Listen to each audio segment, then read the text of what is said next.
Welcome to MDP Central Tea Talks, where McKoy Dance Project hosts an annual series of community talks and panel discussions to increase conversation and collaboration around issues that we face today.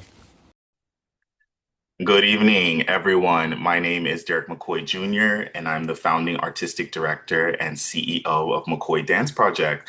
It is a pleasure to welcome you to a special Tea Talk, which serves as the talk back for the 2025 Choreographers Institute, proudly presented by McKoy Dance Project. MDP Central Tea Talks is an annual series of community talks and panel discussions held to increase conversation and collaboration around issues that we face today. These conversations are open to the public and can surround important topics like mentorship, the state of the arts, race, gender, sexuality, health, and where to find the necessary resources. Tea Talks, through social education and exchange, seeks to bring people together and provide them with the tools for insightful, thoughtful growth. The Institute was created to uplift the voices of BIPOC and/or queer choreographers, artists whose works dare to ask difficult questions, bend form, and expand what's possible in contemporary dance. Two bold and deeply personal works were created this year, which I'm really proud of. You can watch these works on our website soon. Both works move through grief and transformation, visibility and erasure, stillness and becoming. They ask us to consider what lies in the margins, what blooms after the rain, and how we, as artists and witnesses, might shape a more inclusive, interconnected world through movement. I'm joined by two lovely choreographers, artists, and human beings, Valkyrie Yao and Austin Warren Coates. And I'm going to do a little introduction of their bios, a little short snippet of what they worked on, and then I'll allow them to introduce themselves. Valkyrie Yao, a multidisciplinary artist and scholar at the intersection of dance, visual art, spiritual philosophy, and human inquiry. Their piece, In Between the Dusk and Dawn, is a multisensory journey through the liminal spaces of identity and transformation. Through choreography, installation, and film, they invite us to witness the fluidity of being, where human and non-human, self and other dissolve. Austin Warren Coates, a choreographer, dancer, illustrator, and fashion storyteller, merges the sacred and the sensual in his exploration of Black queer identity. His work, An Iris After the Rain, draws from solitude, grief, and spring's quiet resistance. Through romantic abstraction and rich visual language, Austin offers a choreographic meditation of what it means to bloom after loss. Who would like to take it away? I'll go first. Hello, my name is Valkyrie. Last name Yao. I go by she and her. The work that I've worked with McKoy Dance Project was titled In Between of the Dusk and Dawn. So this work is titled as In Between of the Dusk and Dawn. So this work is a ritual meditation on the collective wounds of our time, ecological, political, emotional, and spiritual. And draw inspiration from Tibetan Buddhism's teachings on the cycle of life, death, and the possibility of liberation, which is nirvana. This piece offers a space where grief and transformation converge. Okay, thank you.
岁初完了，你妈懂着，你对住你些主呢，历史交通啊，所讲啊，切头，刚而且真把车队，是每件你都见你，最主起经常谁呢？我能个地气，来用恰用。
Yeah, I'll pass it to Austin.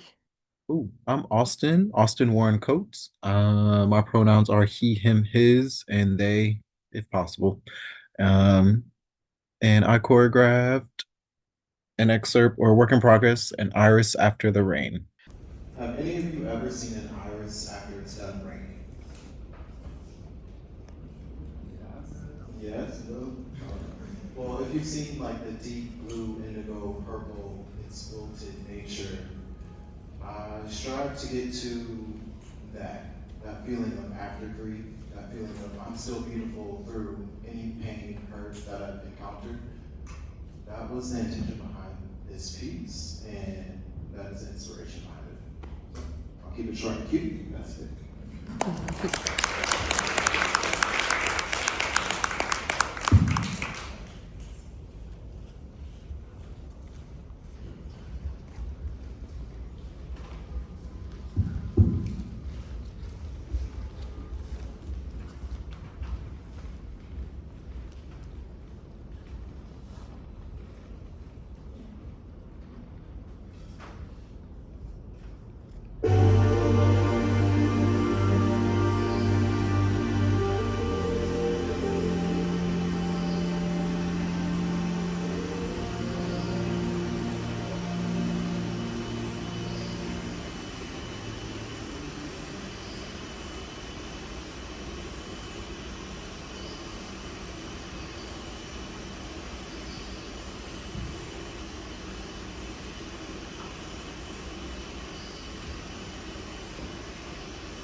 So we were originally supposed to have this talk back the evening of the showing, but because there was a mix-up, a happy surprise, we actually ended up performing in the upstairs venue of Mark Morris Dance Center.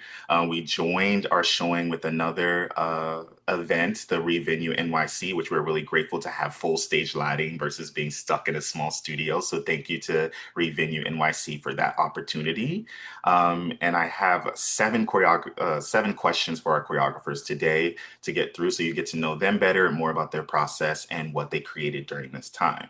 So for the first question, your work dwells in spaces of transition, grief, identity, dusk and dawn. What drew you to these concepts as a foundation for your choreography? And let's start with Valkyrie. Hi. I think for me, the reason that I'm really drawn to the transition is because it's where the truth often lives between the known and the unknown, the seen and the unseen. In many Eastern traditions, including Tibetan Buddhist philosophy that I work with, impermanence is not feared but accepted as the natural order. Grave, identity, and liminality are not fixed destinations but dynamic states, constantly moving. These in between spaces allow us to reflect on who we are when structures dissolve. Who we are in between spaces allow us to reflect on um, when we are raw, guarded and facing collapse. So choreographing within this traditional world fields in between spaces really allows us and allows me to honor vulnerability as a form of truth telling and a site of transformation. Hopefully, I answer this justly. But what inspired me, like attracted me to those ideas, like grief, why those are inspiring to me, and transition and change. Well, from a visual standpoint, I'm a visual person. So looking at irises in those different stages, one, the hue, that deep indigo, blue, purple, already beckoned me to some sort of like beautiful sorrow. And then seeing those flowers go from upright to wilting to glistening, it's like, how do I get to that point in relationship to my life when thinking about change, transition? And then I feel like the beauty is in the transition and the change and in the grief that we're all taught to not go through or look at or spend time in, when sometimes that's the most beautiful part of that process, is spending time in the rain and letting yourself become beautiful in that sunken feeling. And then what's after that is even more immaculate. Like once you see that you're still beautiful despite all the things that have happened, like it's just so interesting. What you If you think about the vision or the picture of an iris after the rain, it is this wilted, crunched up, draped, billowy flower that you still, or I still gawk at, because I'm like, you've been through all this mess and you're still that beautiful. It made me just want to make up something. I'm like, that has to be me, and I want it to be me. So like, Thank you. Both of those answers are beautiful, and I think that it's kind of really important just as artists to continuously create stories that are relatable and also say really talk about really sensitive and human sort of qualities or details that we kind of sort of run away from. And so grief and transformation is always a hard one. And I've actually been having a lot of conversations lately about change and how change can be scary and how we kind of run away from the idea that nothing is permanent. We have sort of this complex in our brains that we're like, this is going to stay the way it's always going to stay, and we get comfortable in that place, and then the moment things start to change, we feel chaos in our body, we feel chaos in our nervous system. And so there's grief in everything. There's grief in moving to a new city. There's grief in a change of job. There's grief in a change of routine. There's grief in relationships. There's grief in death.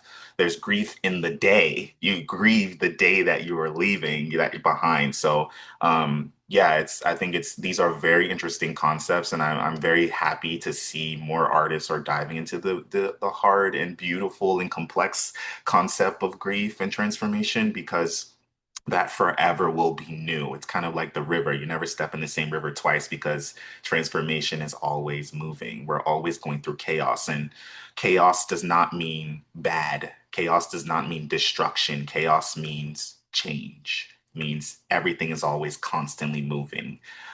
So I really resonate with those ideas. And I've definitely dabbled with them in my own works. So yeah, thank you guys. Our second question, what was the first image or memory or moment that sparked your choreographic explorations? And also, you kind of touched this already, but how has that original impulse shifted or clarified throughout the residency process? So, how did you start with your idea? Where did it come from? And then how did it kind of formulate or develop over the residency of a week? well, it started with that image of the iris after the rain because yeah, I don't know what it felt like, but every spring I saw irises planted outside of our apartment. And every spring it is very rainy, but also every spring, well, fall to spring, I always experience a whole bunch of change, like a death or a breakup or job foolishness or people getting let go from the job. So I'm now dealing with dancing with new people or just the loss of dancing with the people I used to dance with. So when I started with the visual thing, the visual imagery of the deep blue indigo iris, and then I just thought of the verbs that come from it, like unfurling rapping, wilting, crying, saturated. Because I can't describe to you, even when I take pictures of them, it's just such a saturated color. I'm like, how do I get that in the body? And then how do I get that shared amongst a group of people? And then that was kind of explored when I improved. And then I tried to bring up those emotions during improvisation and then also just those verbs during the process and seeing how that looks like on everybody's bodies, but also the idea of working with photos, like the stillness of a flower or that iris. So now I'm like, okay, how do I create that? And then also the time lapse of a flower wilting. It's like slower than you think. So I'm like dealing with those things throughout the process. And then also just welcoming serendipity. For me, I think the first memory that led me was a moment of stillness during a ritual ceremony back home, because my home is a province next to Tibet. I've been influenced by Tibetan people. I was grown up with them. So I've been witnessing a lot of rituals that they had. So there's a there's a ceremonial thing, what we call in Chinese is hada. So I watched the white hada, the fabric scarves, flow in the wind as people offered prayers. So that image was really strong, and also it's kind of fragile. Like the fabric was fragile, and it was always moving with a sense of grace, and it was just so graceful when it was flowing in the middle of extreme silence, and you can feel the weight, the real weight, gravity from that. So it became that image became the emotional and visual seed for this piece. And I think during the process, I just felt there was a moment that the it just made me feel it somehow deepened from a quiet, or I can say kind of personal memory into a shared container for this collective mourning with dancers. And it's more like a healing process, because when we're working together, I am pretty sensitive about surroundings. I can see dancers' faces and their movement quality and actions. Those are all the weights that I can feel and sense. So for me, I felt the process is from this deepening, expanding, and then towards healing. That kind of is a great segue into kind of like the third question, because then we talk about first you have the concept and you're experiencing these kind of shifts or influential factors and being sensitive to the environment of the residency, who's in front of you, what you're experiencing as you're creating these works on bodies versus from ideation and like planning, from the conceptualization of your works to actually implementation. How did you approach constructing your movement languages that embody these themes like transformation, liminality, and loss? And were there examples of like physical task, visual inspirations, maybe other than the iris that you were working with, or the idea of like dusk and dawn? If you can talk a little bit more about that, Valkyrie, and what that means, and then sort of your emotional processes that guided the choices that you actually stuck with. Okay. I think I began by embodying the spiritual rituals I was raised with, how bodies bow. There's different specific bow gestures for Tibetan, and like how yeah, how bodies bow offer wait, and return. So it's like all verbs. Tibetan dance somehow inform the gestures of reverence and the ceremonial rhythm for this piece, while the same time the contemporary dance, let's say the technique allowed me and dancers collaborate together to stretch this whole structure into fragmentation. There's also a lot of breathworks and resistance in the movements because there are a lot of really kind of strong and heavy steps that I used for the vocabulary because those are a type of Tibetan dance, Tibetan tap dance. Um, Sometimes I'm also kind of like working with the idea of physical tasks like slow unraveling, and I also used the fabric to show that slow unraveling from the beginning all the way to the end. And there's spiraling collapse. That's also a pattern in Tibetan culture. And and also just the way using the hada scarf. So that is a scarf hat has this special meaning in Tibetan culture. But in this choreography piece, I just somehow expanded that idea into a props or a visual elements on the stage. It's just like enhancing the overall visual experience. And also, I think I drew some visual inspiration from some ancient altars from my culture. Because there are some really typical classical paintings. You can see the fog is moving slowly through mountains and the quiet decay of some natural objects.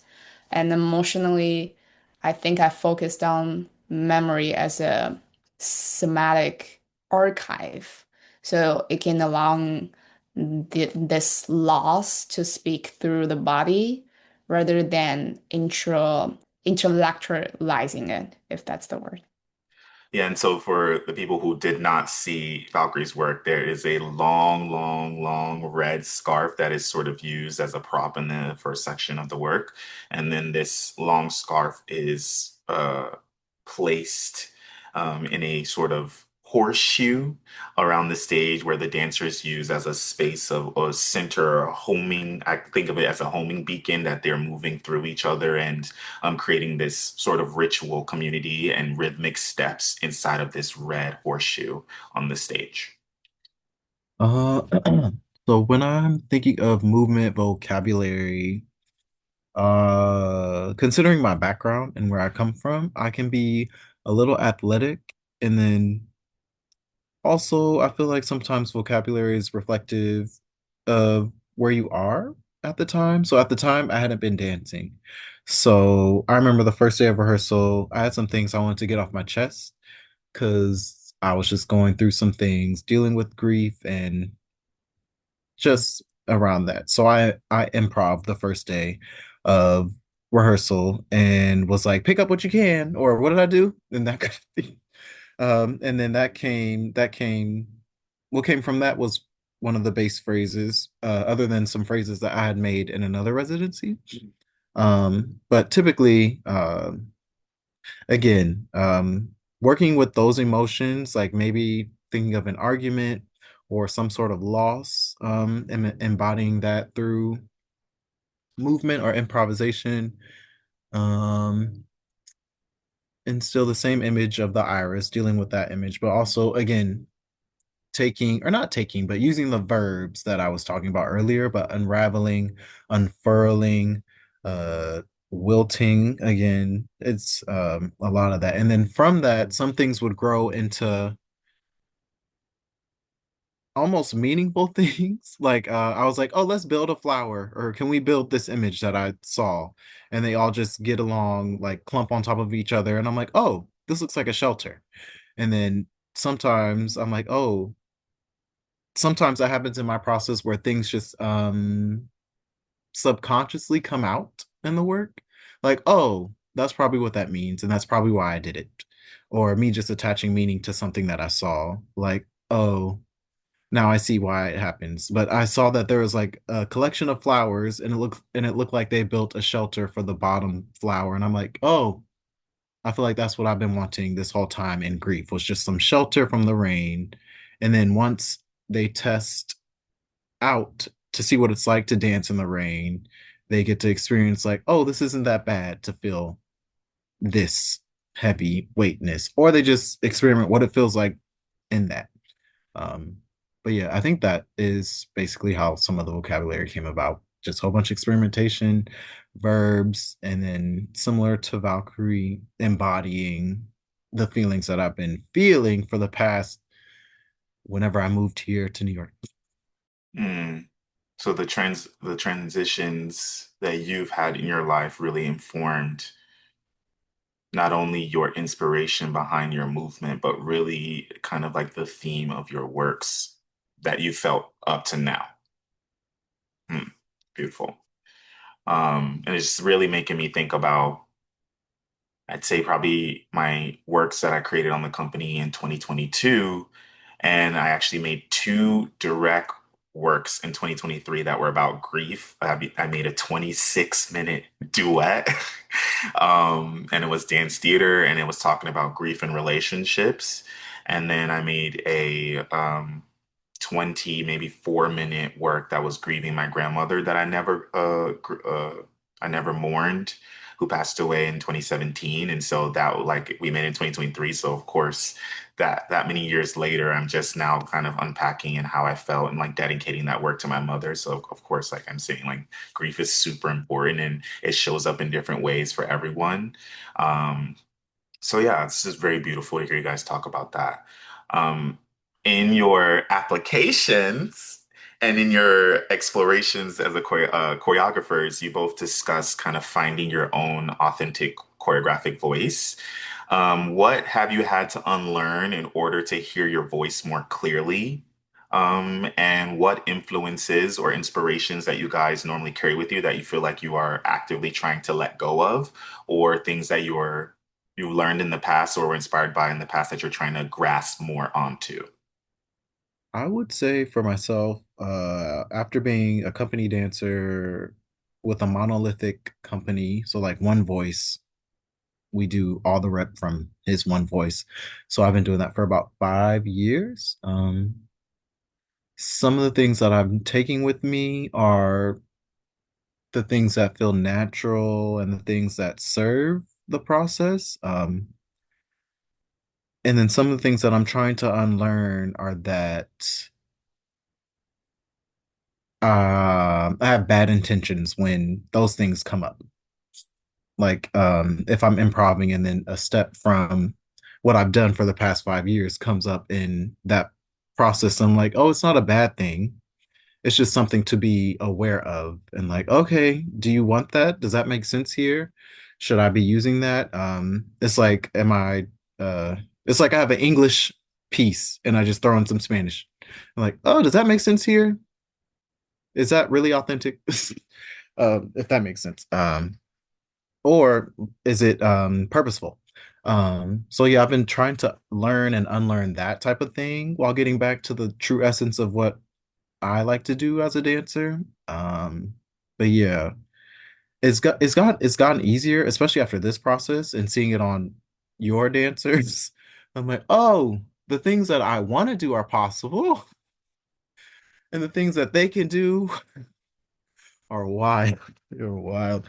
But yeah, basically that, just unlearning some of the doubt too, that all I can do is just this one thing because that's what I've been immersed in for 5 years. But no, what you've been doing for 5 years has gotten you to this point. Now, what else can you do? And what else can you do is link to the other things that I'm interested in, like illustration, photography, fashion. Like this is all, I feel like in the writing that I'm going to ask you to send the little blurb from our little bios. I'm like, I'm gonna ask you to send that to me because that was some good writing. But the colorful language, I notice that I use colorful language when I'm trying to express things to people in the room. And I'm like, this is because you like to write. This is because you like to draw. If I can get more of that into my movement, I feel like I'll get back to the essence of Austin that I'm trying to get to. But yeah. Wow, that was great. It was very full. I haven't thought about that, but I'll save it for after Valkyrie. I think for me, the idea that I had to unlearn. I think it's probably this idea that the clarity somehow comes from control. Because I think it's probably a part of my personality or my work ethics. I love plans. I have so much plans. My plans just is kind of crazy and messy and horrible and terrible when you look at my plans. But otherwise, I just felt I'm losing control. And also, I think somehow I brought all these values or thoughts in my creation process as well. If I don't have a clear structure, if I don't have a clear notes for the music, for the visual elements, even for the movements, I will feel I'm losing control. But recently, especially during the residency, I just felt I was trying to force myself somehow to let it go about some of the certain stuff that I wrote a long time ago. I was just kind of trying to go with the flow. And also at the same time, I think I looked back and trying to reclaiming um, this quiet strength from vulnerability because I'm also really drawn to psychology, so I've been constantly analyzing why sometimes we really need this sense of control to calm us down. But if we're challenging ourselves, like just like the saying, jump out from your comfort zone, like Derek said, the chaos means it's probably a sign of change, transformation. So I was trying to think that way and just trying to reclaim in the process of just be spontaneous or let it go, let something go, and something like that. Both of those answers, um, you're hitting some very important things that I think people don't realize until you're actually doing the work of choreographing um, these kind of authentic works. And I'm kind of going to try to hit both points and not forget what I want to say about Valkyries as well. But going back to Austin, like I was saying, I was when what was coming up for me is that dance is historical. Dance is history through the physical. And so nothing is really new that we do. It's been passed down, it's been here for eons. It's been here for since people danced in circles. And so all of this information has evolved, but it all informs the future. The past informs the future. So our past of dance has been passed down from body to body through our genetics as well, through our cell memory, through our muscle memory has been passed down. And now we're creating these works that are more commercial. They are concert, they are going on stages, but dance started in community. And so, of course, there will be times where we are creating for a product or for a stage, and then there are similarities. And I've kind of noticed that myself, and I was all that was that person to be like, oh my God, they're just copying this person's work. They're doing all this stuff. But then, yes, there is plagiarism, but then there's also reference. There's also commentary. There is also we're all learning the same techniques. We're all experiencing the same types of dance. And so unless you're deliberately trying to say, no, no, no, I'm not going to copy anybody else, and you're going to try to make your own technique, really, we're all informing and having conversation around the same steps, the same movement language. The only thing that makes it authentically us is how we put these things together. No one is going to put the sequence, the intention the same way I'm going to do it, but the step may be the same. The approach may be different. The language behind it. And so, yeah, I just said like dance is carried in a body and shared through expression. Um, I find like I've noticed actually I've been showing my students works of mine. And I will see a work that I premiered in 2021 and I'm like, oh, I did the same step in 2025. and I didn't even realize. And so that also tells me that it's all connected. It's just a tool. Dance is just a tool. These steps, the tendu, the plie, the saute, they're all just tools to communicate, really. Tools for communication. And so yeah, I kind of push back a little bit against you know, the idea that people are copying each other when we're talking about dance and art, because we all have our own personal process. And unless I'm like watching the work and be like, I'm going to copy this same sequence and intention and concept, it's actually not true. Um, yeah. And okay, this is what I'll say about Valkyrie. The idea of control kind of hit me hard because it's taken me a really long time to unlearn control. And I kind of still have a little issue with, just fully surrendering into the unknown, which that's in my personal life, that's in my professional life. And I kind of get, like I said, I'm one of those people that kind of gets unstable with chaos. And so that's why I talk about it so passionately, is because I'm trying to teach myself to be comfortable in the chaos. I've always been a planner. I've always come into the studio with all the things figured out. I know the 10-year plan, I know the 15-year plan, I know the 20-year plan. And lately, I would say, with life events and the experience that I've gained in just this last year, my perspective has kind of been shifting. And I've been really teaching myself also in therapy and talking to my therapist about what does it look like for me not to have control, or to accept that certain things can be in my control and certain things aren't in my control. And I just have to accept them for what they are. Um, and how that looks like in the process, of course, is what you said, is like sometimes things aren't working and I would just beat it down, beat it down. I was like, we have to get this lift. We have to get this step. We have to get this sequence. And then also knowing that it's okay if you don't. It's okay if you don't. Yes, you can choose to keep pushing through, but maybe there's something else that could work that would be just as or even more effective to communicate the message that you want to have. And so, yeah, we just need to surrender to chaos. And that can apply to anything in life. Surrender to the chaos and be agile.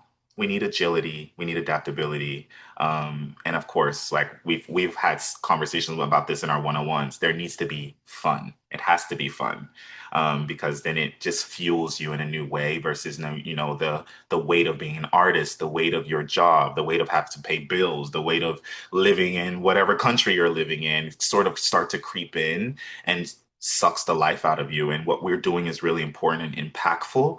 And so in order to be effective and thorough with our practice of artistry and sharing in community, we have to shed control. We have to be open to the new things. We have to be reflective and we have to have fun.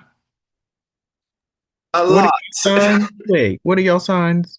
I'm a Capricorn. I'm Iris. I don't know what that means. So, but I'm a Virgo, so they think we're the control freaks, which is low key the opposite of my process because it was Mm, very much, okay, let's see what happens when we do this. Let's see what happens when we do this. So I think that's funny. That's funny. yeah. And I think, yeah, it did take me a while to kind of approach a place of like sensitivity. And I think now I have, like, of course, my music's set, my concept is set. I have an idea of what's happening, but I don't make steps until I really come into the studio. I may have like be playing around and like, oh, this would be a nice step to go in the choreography. I don't know where it's gonna go, but I stop making phrases before I come in. I come in and I'm like, I don't improv, but I'll literally let the music and the flow of my body kind of create the scope of what we're working in. And sometimes I don't even know. I'm like, oh, I didn't know that I liked floor work until I would just be dancing, and next thing I know, I'm on the floor and I'm like, I keep coming to the floor, but I don't think I'm a floor work person. Like, my knees, I'm like, my back, my hips, they're all tight. I'm like, but then I'm doing crazy things and people are like, wow, that floor work was amazing. I'm like, well, that's just what naturally came out of my body because I'm coming into this space from a place of sensitivity and also being um, receptive to whatever the energy in the space is that day, but also how the music and the soundscape really inform my practice of dance. Um, so yeah, I feel like you, of course, your authentic choreographic voice comes from you and just operating from a place of you, what you know, and knowing what you don't know. And then if you don't know it, you go do research and explore, which I know Valkyrie loves to do research about the topics that you're talking about. So yeah, it's all feeding into each other to create great works of art. Next question. Grief flows differently in both works, sometimes quietly, sometimes directly. What has choreographing grief taught you about your own resilience and about how dance can hold the weight of emotional memory? So it's kind of uh, two-pronged question. What have you learned about yourself as you've been exploring themes of grief? And then how has dance sort of taught you to hold the weight of this emotional memory? For me, it felt like a constant back and forth. In the movement, it always felt like not an argument or just like a conversation, but it always felt like a contrast between like tension and release. Or just going back and forth between different ideas, like, oh, go this way, now go this way, now unravel, now turn around, now do this. Like it always felt like the phrases or the things that came up in movement and the vocabulary were tense for some reason, and they always almost made me feel like I deal with grief in the way that is like I hold on to it and I like process it. Maybe that's my Virgo side. Like I'm always picking apart my grief. Like what happened here, what happened here, what happened here. Um, and then working through it that way. So yeah, I guess I process it almost a little chaotically. Or grief may have brought chaos for me. In the sense of like it I don't know, that's what it sometimes looked like in some of the phrases that I saw on stage when I made it up. I was like, huh, why do I keep doing that? And I'm like, oh, I don't know, maybe that's just how I feel, like I just can't make up my mind, or my mind is not used to processing grief, so I'm just always torn, or I'm always shifting. I'm not still with it until I finally said yes, you're sad.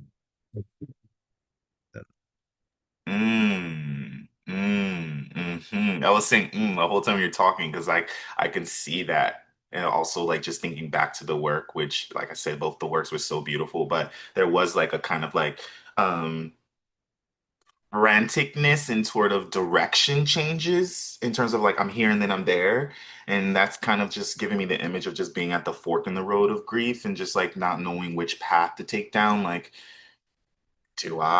let's just give out some examples, but like, do I move to this new place or do I stay where I am? Do I accept that this person's gone or do I keep pursuing whatever memory, if we're just thinking about passing, do I keep pursuing them if they're living or do I keep pursuing the memory of them and trying to hold on to the same experience of this person if someone passed away? So it's just, yeah, just being at this fork in the road and there's a certain point where you accept whatever option you go down and that's when the stillness comes, that's when you can settle and all the rest of the pieces, in the the gaps in the change sort of fill up.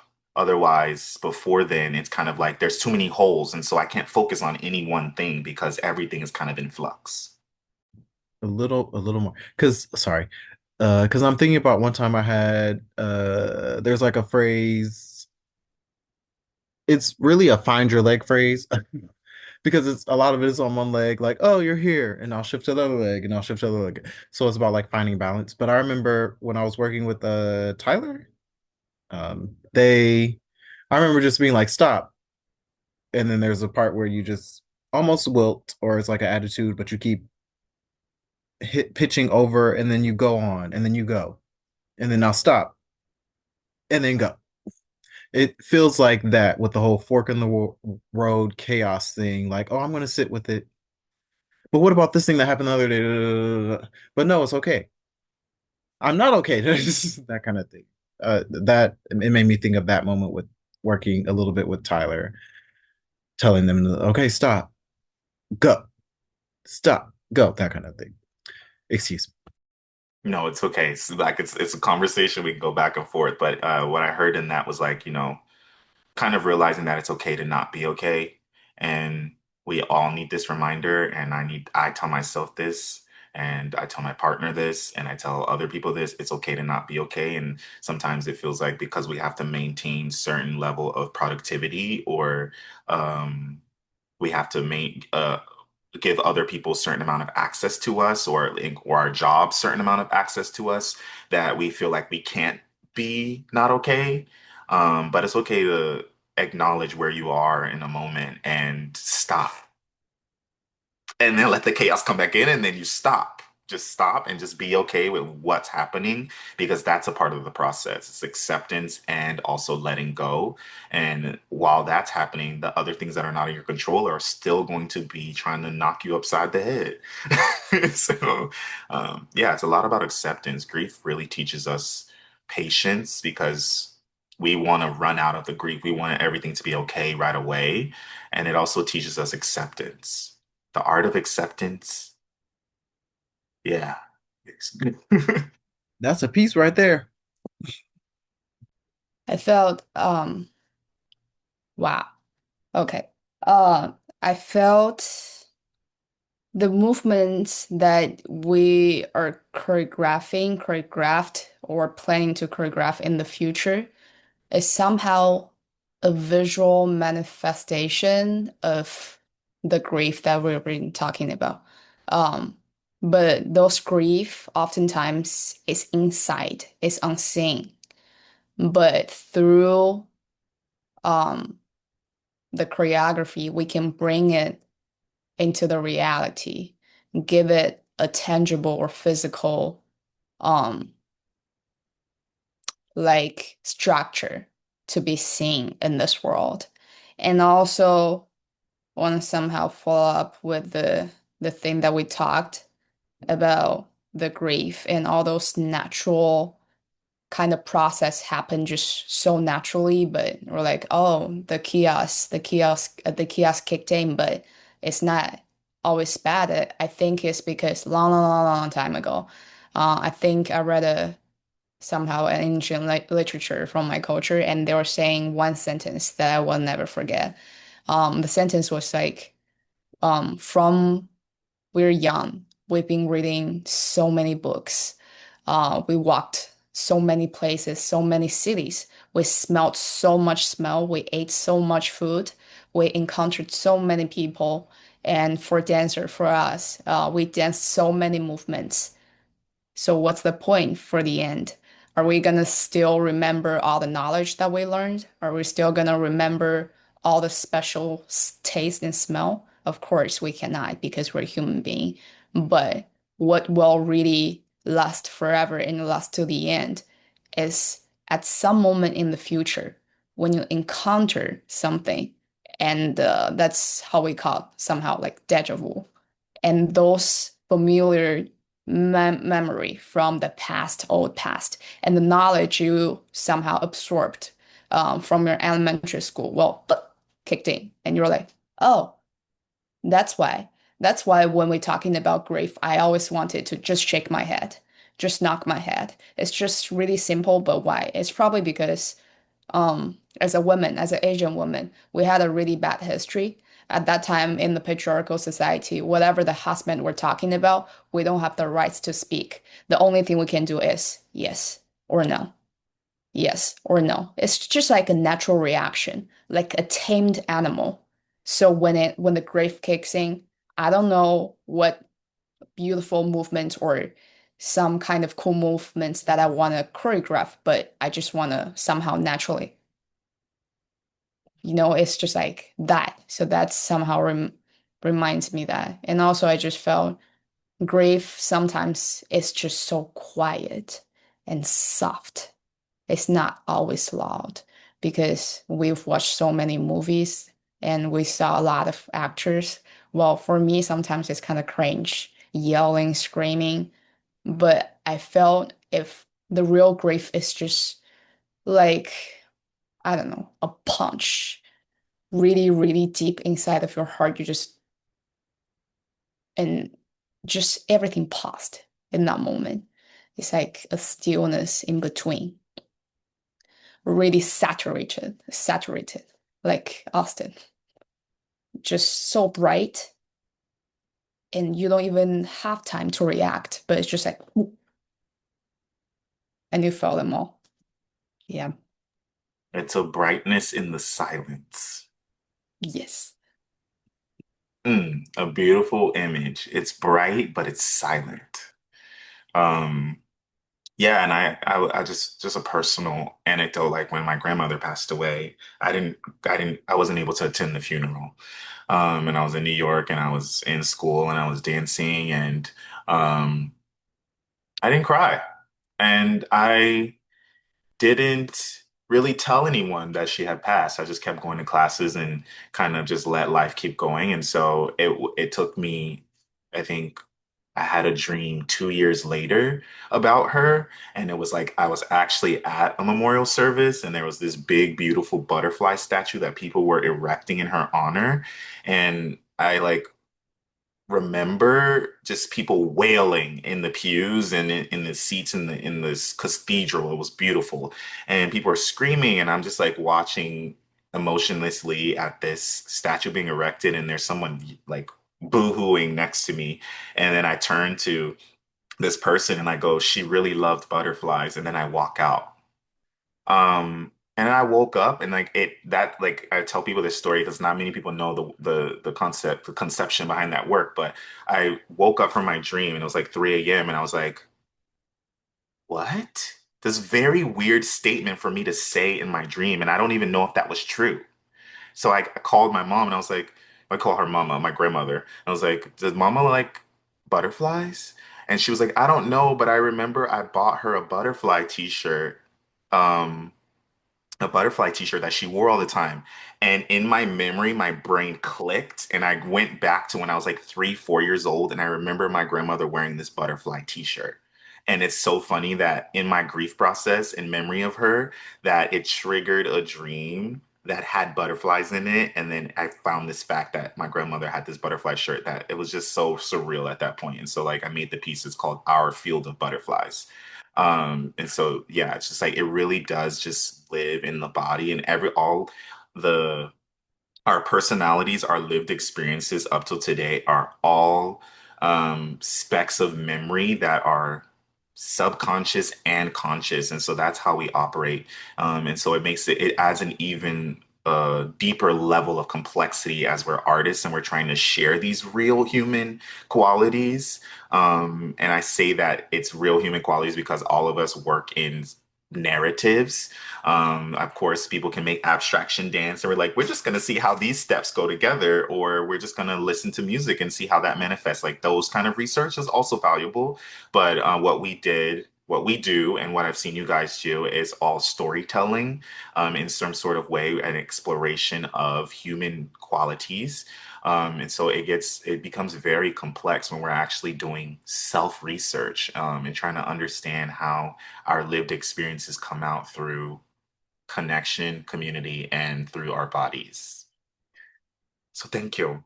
We have two sort of kind of quick questions, and then I reprise something because at the end of my tea talks, we always do something fun. We like to finish these with something fun, and so we'll do that at the end. But if someone told you that they saw themselves in your work from the showing, what would you want them to carry with them after that recognition? What's something you want people that have seen your work or will see your work um, pull from your message and your concepts? I think I would want them to carry a sense of permission, the permission to grieve, to feel deeply, and to believe that their and our vulnerability has a place in the world.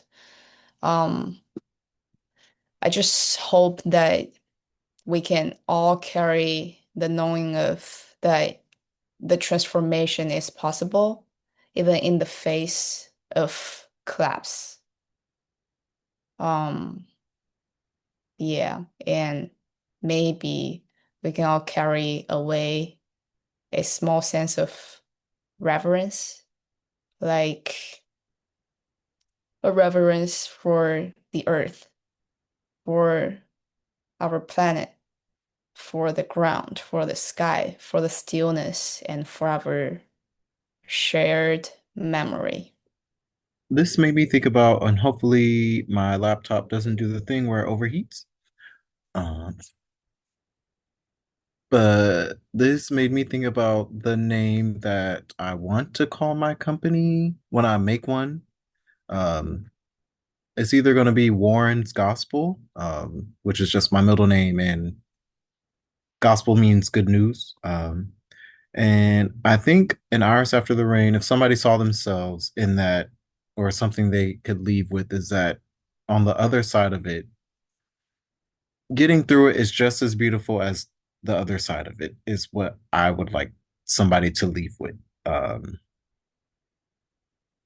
as a person who likes to romanticize their life and a lot of things, it's like the process of grief is just as beautiful as the other side of it, which may be joy or just the exhale that you do once you've accepted it. But yeah, just that. Thank you. And are there, this is kind of our final question, which you may not have an answer to this, but are there any questions you guys are still sitting with about your process or your works?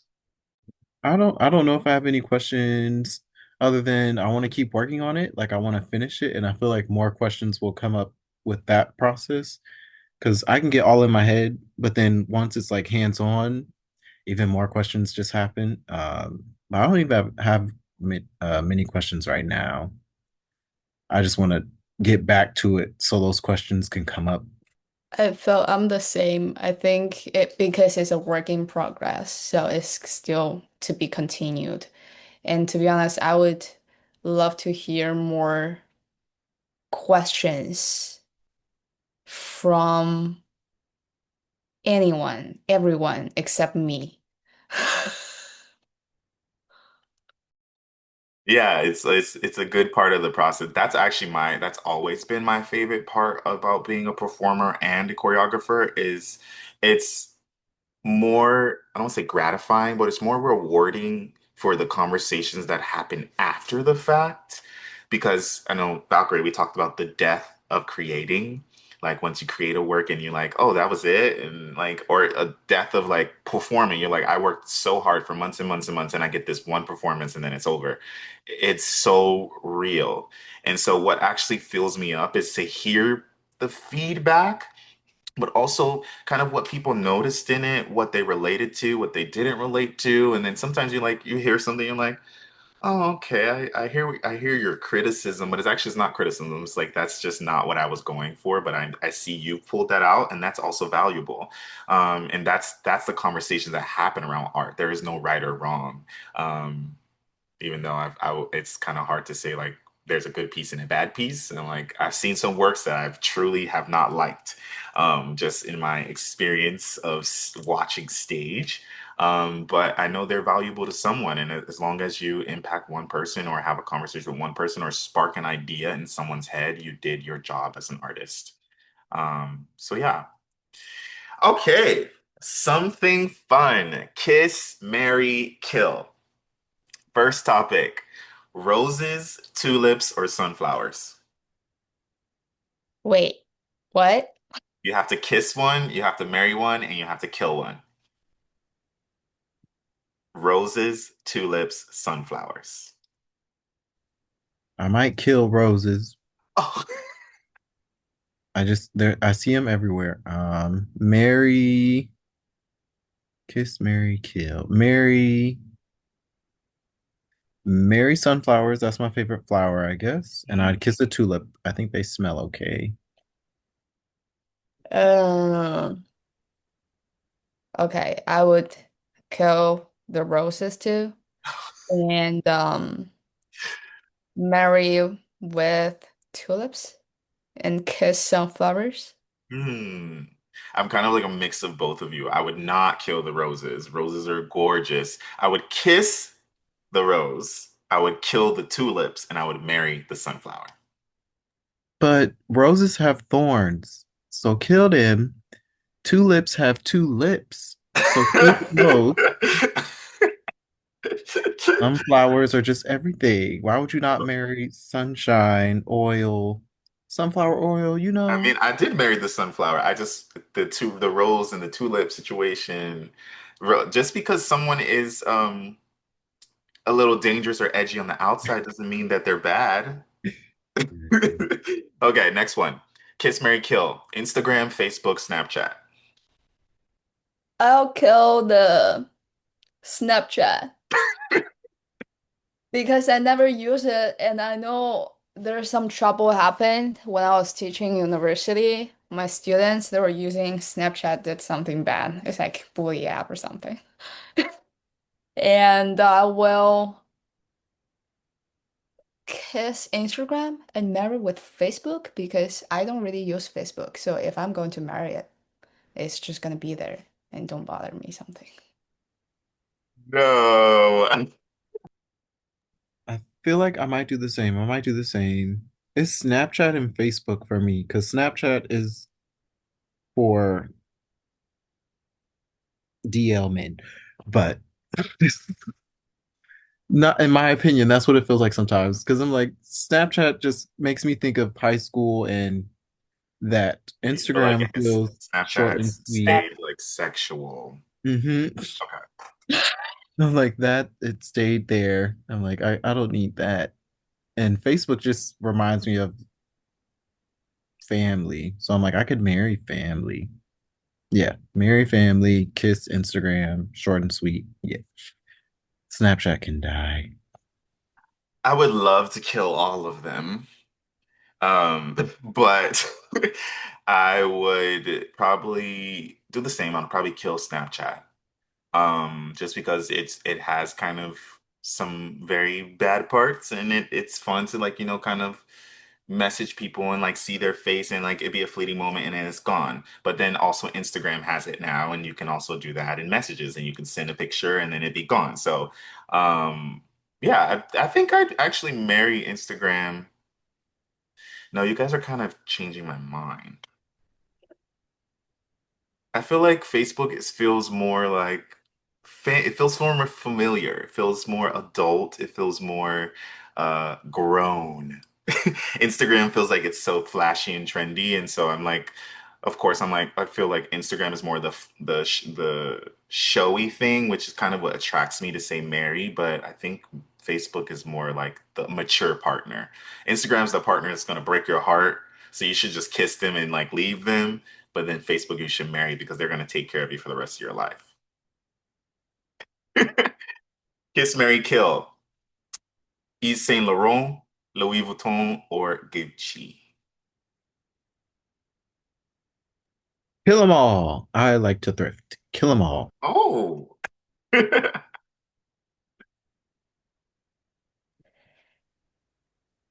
Yeah, I agree with you. Sustain. not a thrifter and I'm also not a luxury shopper, but I do have opinions about these brands. So I'd kill Gucci, I'd kiss Louis Vuitton, and I'd marry YSL because I just feel like it's more sleek. And if I was going out to a cocktail or I was going to a gala, I would be wanting to wear YSL. You can kill them. It's okay. Kiss, marry, kill, cake, ice cream, brownies. I would kill them all because I don't eat sugar.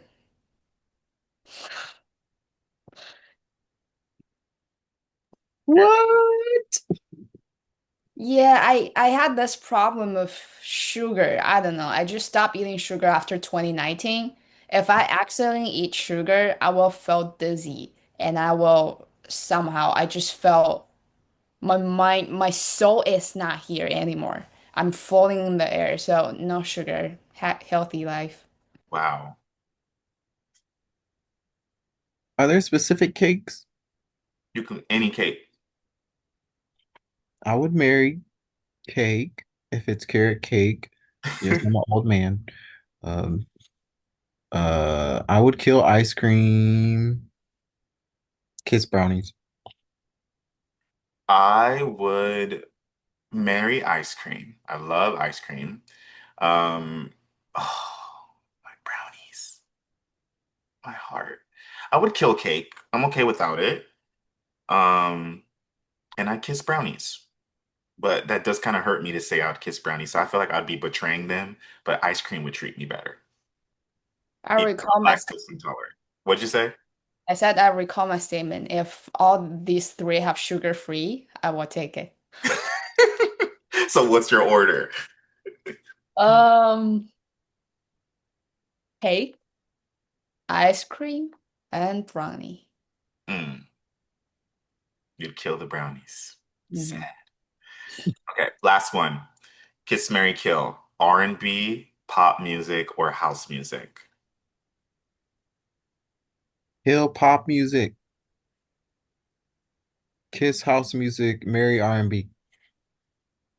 I would choose the same actually.